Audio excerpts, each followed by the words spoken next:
Salut et bienvenue. Donc aujourd'hui, on va étudier une carte d'alimentation de télévision.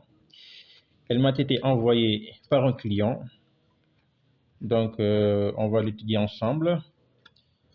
Alors j'ai eu le client au téléphone. Il m'a raconté la panne qu'avait son télévision. Donc il a dit que la télé là ne marchait pas, elle ne fonctionnait pas, elle ne manifestait aucun signe de vie. Il n'y a pas de voyant qui s'allumait, il n'y avait rien.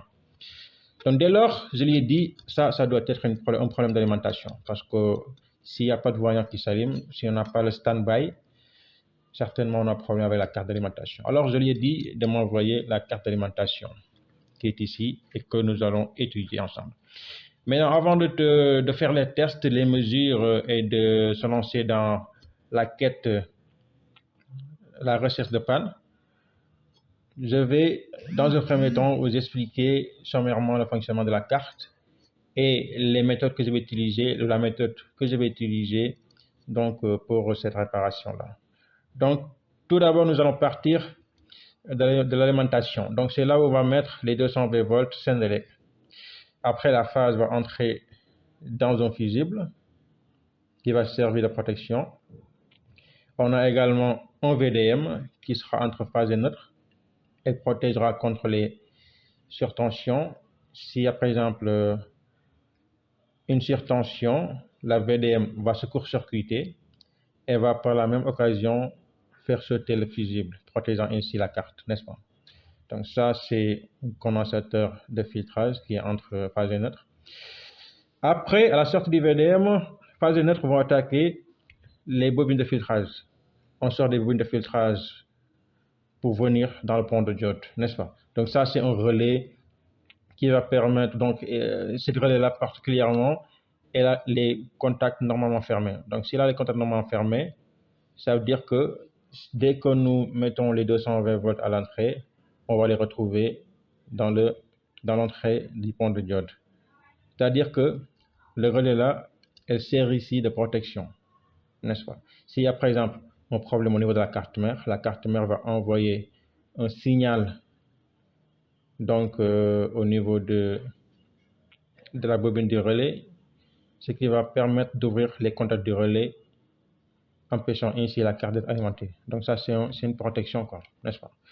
Donc retenez que dès qu'on met ici les 220 volts, on doit les retrouver sur l'entrée du pont de diode. Donc l'entrée du pont de diode, c'est les deux pattes du milieu, n'est-ce pas? Et vous voyez ici plus et la moins. Donc les deux pattes extrêmes du pont de diode, c'est les sorties. Donc c'est la sortie. Donc là, on va récupérer la tension redressée. Donc les 220, à la sortie du pont de diode, vont se transformer en 300 volts, à peu près 300 volts continu, n'est-ce pas? Donc 300 volts redressés, quoi. Donc moi, dans un premier temps, pour faire mon dépannage, je vais tout d'abord mesurer la sortie du pont de diode. Donc je vais mettre mon multimètre, je vais régler mon multimètre sur tension continue, hein, je vais régler le calibre sur plus de 300 en tout cas, et je vais poser ici. Donc je mettrai ici le fil rouge et là le fil noir. Le fil rouge, le fil noir ici. Et je vais tester pour voir si j'ai les 300 volts. Si j'ai les 300 volts, ça voudra dire que toute la partie en amont du pont de diode est bonne. Et ainsi, dans ce cas-là, je vais me concentrer sur le reste du circuit. Par contre, si je n'ai pas les 300 volts à la sortie du pont de diode, ça voudra dire que forcément, le problème se trouve sur ces composants-là. Et là aussi, certainement, c'est le fusible qui est cramé, ou soit c'est le VDM qui a pris un coup parce qu'il y a qui s'est court-circuité parce qu'il y a donc il y a une surtension, ou soit c'est le relais là qui est bloqué à l'ouverture, n'est-ce pas? Donc ça, c'est les trois possibilités qui peuvent se présenter, parce que c'est très rare de voir ici des bobines qui crament, c'est très rare, quoi. Donc normalement, certainement, c'est ces composants-là qui doivent être en panne. Ou peut-être aussi, c'est les condensateurs-là qui sont entre phase et neutre, qui sont en court-circuit également. Ça aussi, c'est possible, n'est-ce pas? Donc moi, dans un premier temps, quand je vais faire mes mesures, je vais directement mesurer la sortie du pont de diode pour voir si j'ai là-bas les 300 volts. Maintenant, si j'ai les 300 volts, on va continuer dans ce cas-là. On va continuer notre diagnostic. Donc, dans les petites télés maintenant, dans les petites télés, quand on sort d'un point de diode, on doit automatiquement attaquer le condensateur général. Mais ici, vous voyez qu'entre le condensateur général et le point de diode, il y a un circuit. Donc ça, c'est un boost convecteur. C'est un circuit qu'on trouve dans les grandes télés, parce que les grandes télés doivent avoir plus de puissance pour alimenter leur lumière, donc le backlight.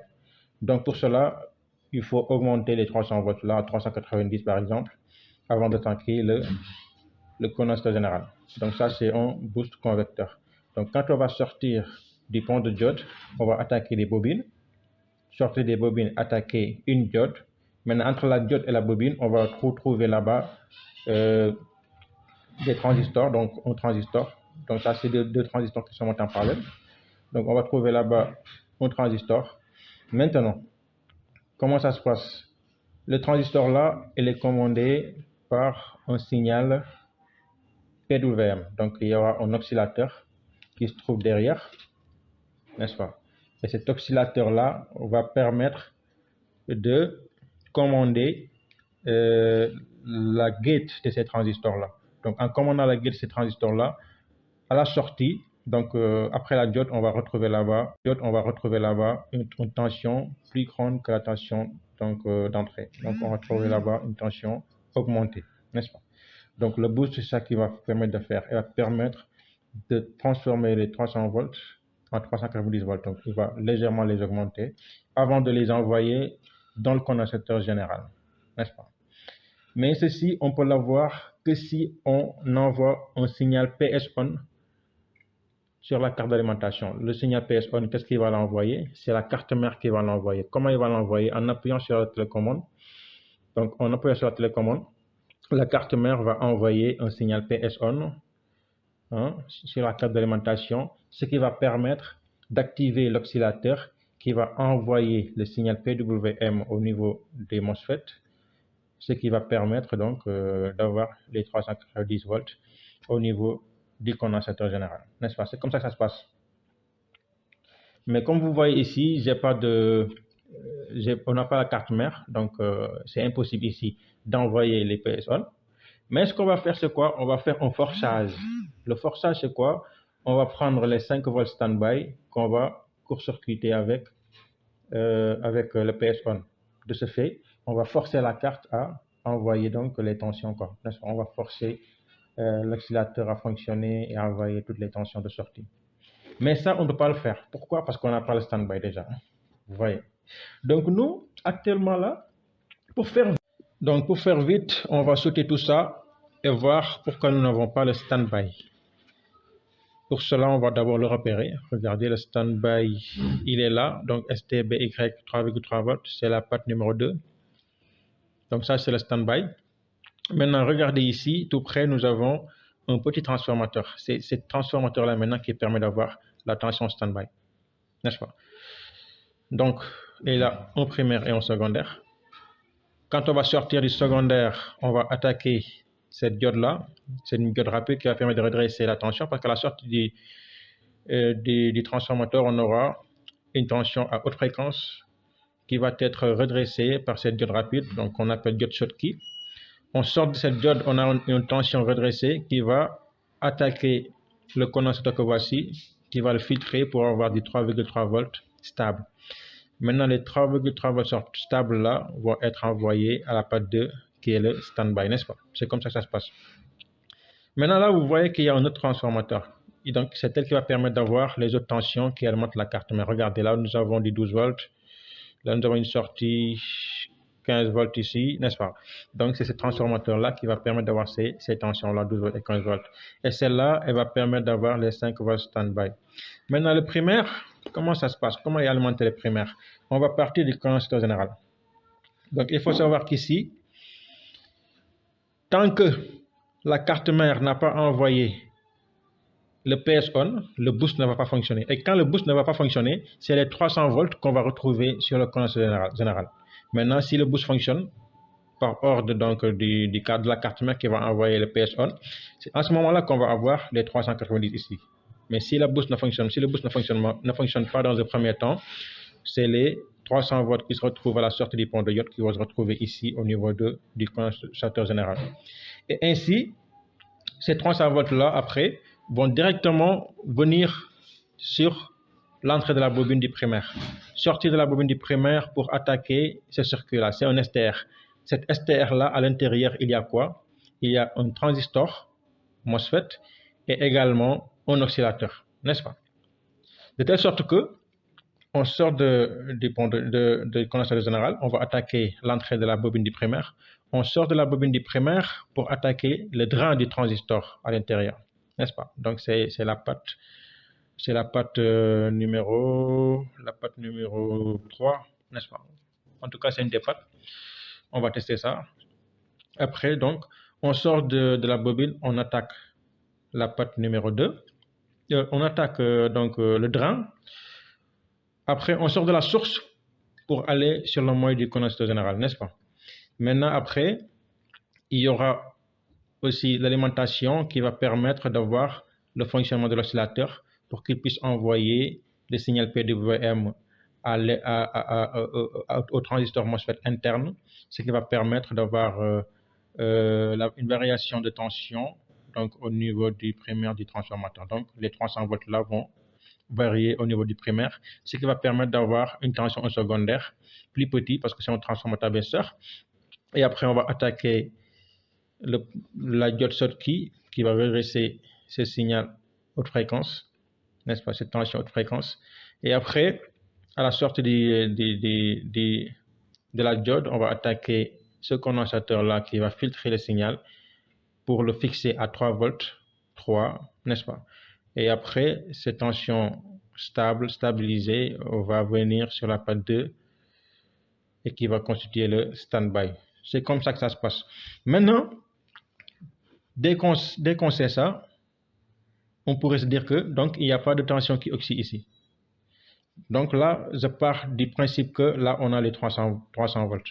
Si on a 300 volts, normalement, on doit avoir quelque chose en sortie. Si on a quelque chose en sortie, ça veut dire que le transformateur là ne reçoit pas de signal oscillant. Si le transformateur là ne reçoit pas de signal oscillant, cela voudrait dire peut-être que, et ça, c'est une panne très fréquente, peut-être que cet oscillateur là, cet STR, ne fait pas son travail.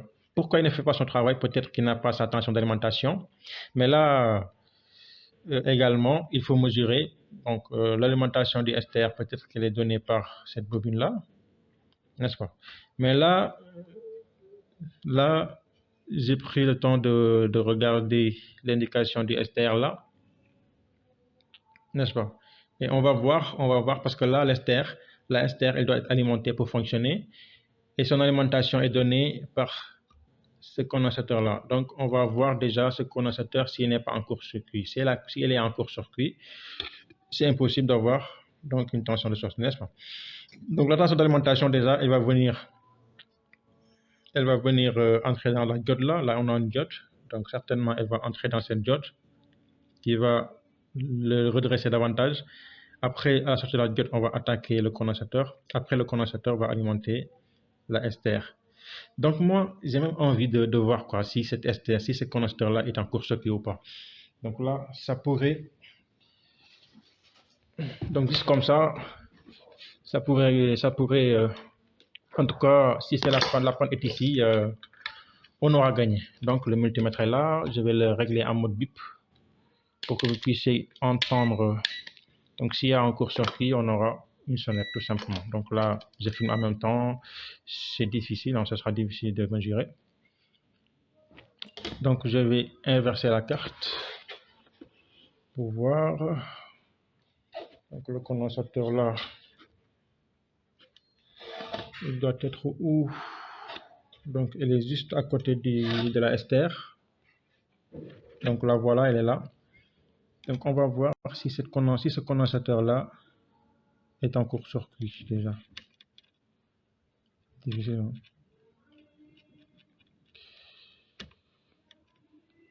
Bon, ça sera difficile. Regardez, ça sonne. Regardez, entre plus et moins du condensateur, ça sonne. Vous voyez? Mais il y a quelque chose qui est bizarre. Regardez, j'ai pas 0 ohm. J'ai 3,7 ohms. 3,7 ohms. Parce qu'un court-circuit, c'est 0. Hein. Donc là, j'ai 3,7. Donc il y a une normase. Et moi d'après mon expérience, si un condensateur est en court-circuit, on doit avoir un 0. Tous les condensateurs qui sont en court-circuit que j'ai vus, ils ont 0 ohm, n'est-ce pas? Donc là, si j'ai 3,3, ça veut dire qu'il y a un autre composant qui est foutu. Ce n'est pas seulement le condensateur. Parce que le condensateur, il faut savoir qu'il est en parallèle avec l'autre composant, n'est-ce pas? Donc là, on va voir la diode. Regardez, voyons la diode maintenant. Parce que là, regardons la diode. La diode. Donc on va voir la diode.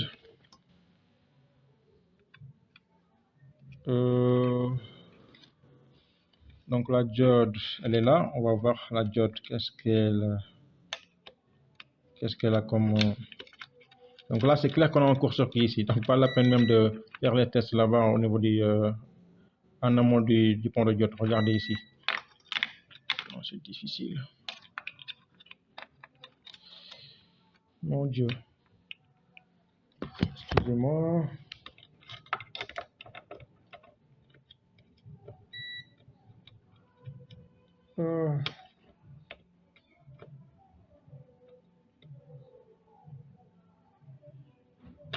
Bon, la diode, elle est bonne. Hein?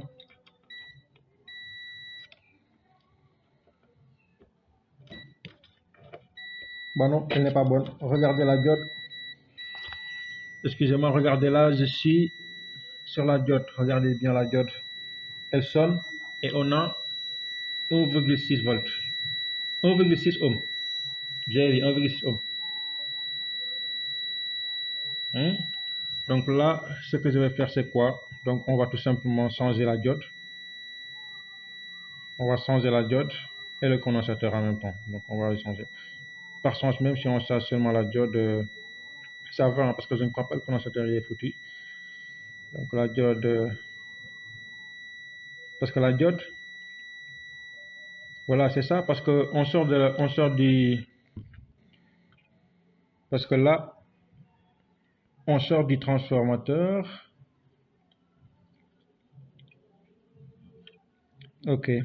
Donc ici, donc cette diode là, on va tout simplement le remplacer. Donc elle est défectueuse. Une diode qui sonne, c'est pas bon, ça veut dire qu'il est mort. Donc on va changer la diode là et on va refaire les tests pour voir si on change la diode, pour voir si on a toujours le court-circuit. Si on a toujours le court-circuit, on enlève le condensateur. Mais par sens, en changeant seulement la diode, le court-circuit va s'en aller, n'est-ce pas? Donc à mon avis, c'est cette diode là qui est tout simplement cramée, n'est-ce pas? Donc ce que je vais faire, c'est quoi? Je vais chercher si j'ai trouvé la diode là pour le remplacer. Mais ça fera l'objet de notre vidéo parce qu'actuellement, j'ai pas les composants. Je suis à la maison, si vous voyez comme ça, je suis à la maison, je ne suis pas à l'atelier. Donc je vais chercher la diode là, je vais la changer. Donc, et après, je vous ferai une autre vidéo. Ok, c'était tout pour aujourd'hui. Je vous prie de liker la vidéo et de vous abonner pour la suite. Ciao.